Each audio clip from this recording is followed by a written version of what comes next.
ಆ, ಎಲ್ರಿಗೂ ಜೈ ಭೀಮ್, ಶರಣಾರ್ಥಿಗಳು. ನಾನು ಹನುಮಂತ್ ಎಳಸಂಗಿ, ಸ್ಟೇಟ್ ಪ್ರೆಸಿಡೆಂಟ್ ದಲಿಸೇನೆ.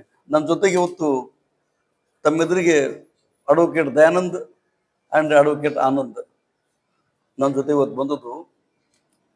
ಮೊನ್ನೆ 15/4/2025 ಬೀದರ್ನೊಳೊಂದು ಭಯಾನಕ ಘಟನೆ ಆಗೋದು, ಇನ್ಸಿಡೆಂಟ್ ಆಗೋದು. ಅದು ಸೋಷಿಯಲ್ ಮೀಡಿಯಾದೊಳಗೆ ಬಹಳ ದೊಡ್ಡ ಪ್ರಮಾಣದ ವೈರಲ್ ಆಗ್ಲಿಕ್ಕತ್ತದು. ಬೀದರ್ ಅಲ್ಲಿ ಅನೇಕ ಜನ ಬುದ್ಧಿಜೀವಿಗಳು, ಸಾಹಿತಿಗಳು, ಹೋರಾಟಗಾರರು, ಆ ಮಾನವತೆ ಉಳ್ಳಂತ ಜನಗಳಲ್ಲಿ ಶರಣರು ತಿರುಗಾಡಂತ ಭೂಮಿಯಲ್ಲಿ ಐತಿಹಾಸಿಕ ಹಿನ್ನೆಲೆ ಇದ್ದಂತ ಭೂಮಿ ಬೀದರು. ಆ ಊರಿನಲ್ಲಿ ಬಹಳ ದೊಡ್ಡ ಪ್ರಮಾಣ ಘಟನೆ ನಡೆದದ್ದು. ಇದು ಎಲ್ಲರೂ ಖಂಡಿಸುವಂತ ಘಟನೆ.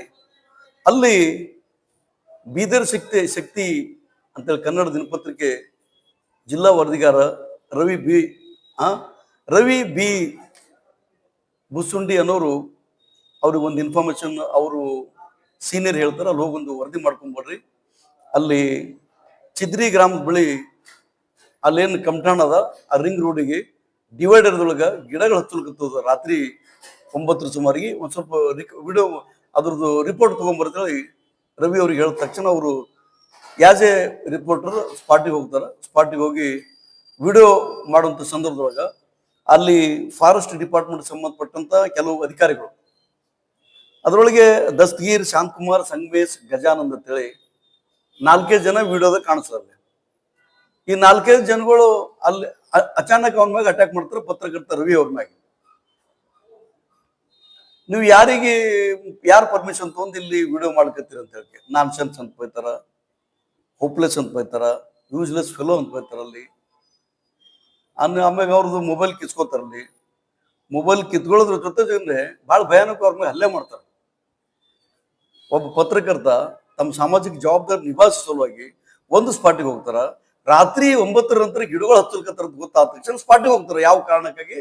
ಯಾವ್ದೊಂದು ಕೂತಲ್ಲ, ಒಳ್ಳೆ ಉದ್ದೇಶದನೋ ಯಾವ್ದು ಇವತ್ತು ರಾತ್ರಿ ಕೂಡ ನಮ್ಮ ಆಫೀಸರ್ಸ್ ಸಸಿಗಳು ಅಲರ್ಟ್ ಆಗಿ ಕೆಲಸ ಮಾಡ್ಕತ್ತಾರ ಇರ್ಬೋದು. ಅದ್ರೊಳಗೆ ರಾತ್ರಿ ಕೂಡ ಹಗಲು ಡೇ ಅಂಡ್ ನೈಟ್ ನಮ್ಮ ಫಾರೆಸ್ಟ್ ಡಿಪಾರ್ಟ್ಮೆಂಟ್ ಕೆಲಸ ಮಾಡ್ಲಿಕ್ಕತ್ತಾರದ್ದು ಸುದ್ದಿ ಮಾಡಕ್ ಹೋಗಿರ್ಬೋದು ಅವರು. ಇವರು ಆ ರವಿ ಅವ್ರ ಮ್ಯಾಗ ಏನಪ್ಪ ಅಂದ್ರ ಅಸಾಲ್ಟ್ ಮಾಡಿ ಅವ್ರು ಕೊರಳು ಪಟ್ಟಿ ಹಿಡ್ಕೊಂಡ್ಬಿಟ್ಟು ಕಪಾಳ ಕುಡಿಯೋದು, ಮೊಬೈಲ್ ಕಸ್ಕೊಂಡು ನೆಲ ಕುಡಿಯೋದು. ಅವರಿಗೆ ಏನಂತ ಬರ್ತಾರಲ್ಲ, ನೀವು ಪ್ರೆಸ್ ಬೆಕ್ಕದ ಮಾಡಕ್ ಬರ್ತಂತ ಕೇಳ್ತಾರಲ್ಲ, ಪರ್ಮಿಷನ್ ತೊಗೊಂಬಂದಿರೋದ್ ಕೇಳ್ತಾರ. ಅಲ್ಲಿಗೆ ಫಾಲ್ತು ಸುಳೆ ಮೇನತ್ ಬರ್ತಾರ. ಒಬ್ಬ ಸರ್ಕಾರ ನೌಕರರು ಫಾಲ್ತು ಸುಳೆ ಮಕ್ಕಳಲ್ಲಿ ಬಂದಿರುತ್ತಂತೆ. ಇದು ಅಲ್ಲಿ ಬೀದರ್ನಾಗ ಇನ್ನೊಂದು ಗಮನಿಸಬೇಕಾಗುದಿಲ್ಲ ಅಂದ್ರೆ, ಬೀದರ್ ಅಲ್ಲಿ ಕರ್ನಾಟಕ ರಾಜ್ಯದ ಒಬ್ಬ ಪ್ರಭಾವಿ ನಾಯಕರು ಮತ್ತು ಮಂತ್ರಿಗಳು, ಯಾರು ಇನ್ಚಾರ್ಜ್ ಮಿನಿಸ್ಟರ್ ಕೂಡ ಇರ್ಬೋದು, ಈಶ್ವರ್ ಖಂಡ್ರೆ. 15 ತಾರೀಕಿಗೆ ಇನ್ಸಿಡೆಂಟ್ ಆತ, 16 ತಾರೀಕಲ್ಲಿ CM ಯಾರು ಹೋಗ್ತಿರ್ಬೋದು. ಅಲ್ಲಿ ಆ ರಾತ್ರಿ ನೀವು ಗಿಡಗಳು ಹಚ್ಚಲ್ಕತ್ತೀರಿ. ಫಾರೆಸ್ಟ್ ಡಿಪಾರ್ಟ್ಮೆಂಟ್ದವರು ಯಾವ ಕಾರಣಕ್ಕೆ ಹಚ್ಚಲ್ಕತ್ತೀರಿ ಬೀದರ್ ಜನಗಳು ಗೊತ್ತಾಗ್ಬೇಕಲ್ಲ, ರಾಜ್ಯ ಜನಗಳು ಗೊತ್ತಾಗ್ಬೇಕಲ್ಲ. ಏನು ಬೋಗಸ್ ಬಿಲ್ ಎತ್ತಲಿಕ್ಕೆ ಮಾಡ್ಕೊತಿದ್ರು ಅಥವಾ CM ನಿಮ್ಮ ಊರಿಗೆ ಬರ್ಲಿಕ್ಕತ್ತಾರಂತ ಕಾರ್ಯಕ್ರಮ ಅಲ್ಲಿ ನೀವು ಗಿಡಗಳು ಹಚ್ಚಬೇಕಂತ ರಾತ್ರೋರಾತ್ರಿ ಗಿಡಗಳು ಹಚ್ಚಬೇಕಂತಾರೆ. ಇದ್ದ ಗಿಡಗಳು ನೀರ್ ಹಾಕೋರ್ ಗತಿ ದಿಕ್ಕಿಲ್ಲಲ್ಲಿ. ಇದ್ದ ಗಿಡಗಳು ಹಚ್ಚಲಾರ್ದ ಗಿಡಗಳು ಹಚ್ಚಿ ಅಂತ ಲೂಟಿ ಮಾಡ್ಕೊಳ್ಳಿ ಫಾರೆಸ್ಟ್ ಡಿಪಾರ್ಟ್ಮೆಂಟ್ದವರು. ನಿಮ್ಗೆ ಯಾಕೆ ಭಯ ಇರ್ಬೇಕಲ್ಲಿ? ಗಿಡಗಳು ನೀರ್ ಹಾಕ್ಲಾರ್ದ ನೀರ್ ಹಾಕ್ಲಿಕ್ಕೆ ಬಿಲ್ ಎತ್ತಂದ್ ಆಫೀಸರ್ಸ್ ನೀವು ಫಾರೆಸ್ಟ್ ಡಿಪಾರ್ಟ್ಮೆಂಟ್ ಕುಂತಿದ್ರಿ. ಏನ್ ಹೇಳ್ತೀರಿ ಅವನಿಗೆ, ಪ್ರೆಸ್ ನೋಡಿಗೆ ನಿನ್ ಕುಂಡ್ಯಾಗ ದಮ್ಮಿದ್ರ ಈಶ್ವರ್ ಖಂಡ್ರೆ ಅವ್ರಿಗೆ ಕೇಳಂತ ಹೇಳಿ. ಏನ್ ಈಶ್ವರ್ ಖಂಡ್ರೆ ಅಂದ್ರೆ ಈಶ್ವರ್ ಖಂಡ್ರೆ ನಿಮಗೆ ಹೇಳಿದಲ್ಲಿ ಅಲ್ಲಿ ಗುಲ್ಬರ್ಗ್ ನಿಮ್ದು ಬೀದರ್ ಇನ್ಚಾರ್ಜ್ ಮಿನಿಸ್ಟರ್ ಇದು ಮಾಡಿ ಕೆಲಸ ಮಾಡ್ಕತ್ತೀರಿ ಅಂದ್ರೆ ಇನ್ಚಾರ್ಜ್ ಮಿನಿಸ್ಟರ್ ನಿಮ್ಗೆ ಏನಪ್ಪಾ ಅಂದ್ರ ಅಲ್ಲಿ ಗಿಡಗಳು ಹಚ್ಚ ಅಂತ ಹೇಳುದು, ಆ ಹೆಸರು ಹಣ ಲೂಟಿ ಮಾಡಿ ಹೇಳುದು ಅದ ಅಂದ್ರೆ ನೀವು ನಮಗೇನ್ ಕೇಳ್ತೀರಿ? ಈಶ್ವರ್ ಖಂಡ್ರೆ ಅವ್ರಿಗೆ ಕೇಳ್ಬೇಕಾಗ್ತದ ಅನ್ನೋ ದಾಟಿಗಳಿಗೆ ನೀವು ಮಾತಾಡುದು. ಇದ್ರೊಳಗೆ ಈಶ್ವರ್ ಖಂಡ್ರೆ ಕೂಡ ಇದ್ರೊಳಗೆ ಬಿದ್ದದು. ಇದೇ ಮಾಡ್ಕತ್ತಿರು ಸರ್ಕಾರದವರು. ಬೋಗಸ್ ಬಿಲ್ ಒಬ್ಬ ಪತ್ರಕರ್ತರು ಅಟ್ಯಾಕ್ ಮಾಡ್ತಿದ್ರು ಅಲ್ಲಿ. ಇದು ಅತ್ಯಂತ ಖಂಡನೀಯದ. ಅವನು ಯಾವನು ಹೋಪ್ಲೆಸ್ ಆಫೀಸರ್ ಫಾರೆಸ್ಟ್ ಡಿಪಾರ್ಟ್ಮೆಂಟ್ ಬಂದವ, ಅವ್ನ ಹಿನ್ನೆಲೆ ಜಾಲಾಡ್ಬೇಕು ಮೊದಲು. ಯಾರು ರಿಕಮೆಂಡ್ ದಿಂದ ಅವನು ಫಾರೆಸ್ಟ್ ಡಿಪಾರ್ಟ್ಮೆಂಟ್ ಅಪಾಯಿಂಟ್ಮೆಂಟ್ ಬಂದದನ್ನು ಅಂತ ಹೇಳಿ ಅವನಿಗೆ ಪೂರಾ ಎಥಿಕ್ಸ್ ಗೊತ್ತಿಲ್ಲ. ಅವನಿಗೆ ಯಾವುದೇ ಮಾನವೀಯತೆ ಗೊತ್ತಿಲ್ಲ. ಒಬ್ಬ ಪತ್ರಕರ್ತ ರಿಪೋರ್ಟ್ ಮಾಡಕ್ ಹೋಗಿದಾರ ಅಂದಾಗ ಹಲ್ಲೆ ಮಾಡೋದು ಹಕ್ಕು ಕೊಟ್ಟರ ಅವನಿಗೆ. ಪ್ರಜಾಪ್ರಭುತ್ವ ವ್ಯವಸ್ಥೆ ಒಳಗೆ ಯಾರನ್ನು ಎಲ್ಲೂ ಹೋಗೋದಿಲ್ಲ, ಯಾರನ್ನೂ ಎಲ್ಲೂ ನಿಮ್ ಪ್ರೈವೇಟ್ ಪ್ರಾಪರ್ಟಿ ಬಿಟ್ಟು ವರದಿ ಮಾಡ್ಬೋದು ಅವ್ರಿಗೆ, ಯಾರು ಅಡ್ಡಿಪಡಿಸೋಂಗಿಲ್ಲ ಅದ್ರೊಳಗೆ. ಇವ್ರ ಮನೆಗೆ ಬಂದಿರ, ಆಫೀಸರ್ ಮನೆಗೆ ಬಂದಿರ, ಇನ್ ಈಶ್ವರ್ ಖಂಡ್ರೆ ಮನೆಗೆ ಹೋಗಿ ವರದಿ ಮಾಡ್ಕೊತದ. ಇದು ಅದಾದ ನಂತರ ನೆಕ್ಸ್ಟ್ ಡೇ ಏನು ವಿಡಿಯೋ ವೈರಲ್ ಆಗ್ತದ, ಅವನಿಗೆ ಇನ್ನೊಂದಿರ ಆ ಪತ್ರಕರ್ತರಾಗ ಕಪಾಳಂ ಹೊಡೆಯೋದು, ಕಪಾಳಂ ಹೊಡೆದಿಂದ ಅವ್ರಿಗೆ ಹಿಡಿದು ಅವ್ರಿಗೆ ದಿಗ್ಬಂಧನ ಹಾಕ್ತಾರ, ಅವ್ರಿಗೆ ಕಿಡ್ನಾಪ್ ಮಾಡ್ತಾರ, ಕಾರಣ ಕೂಡ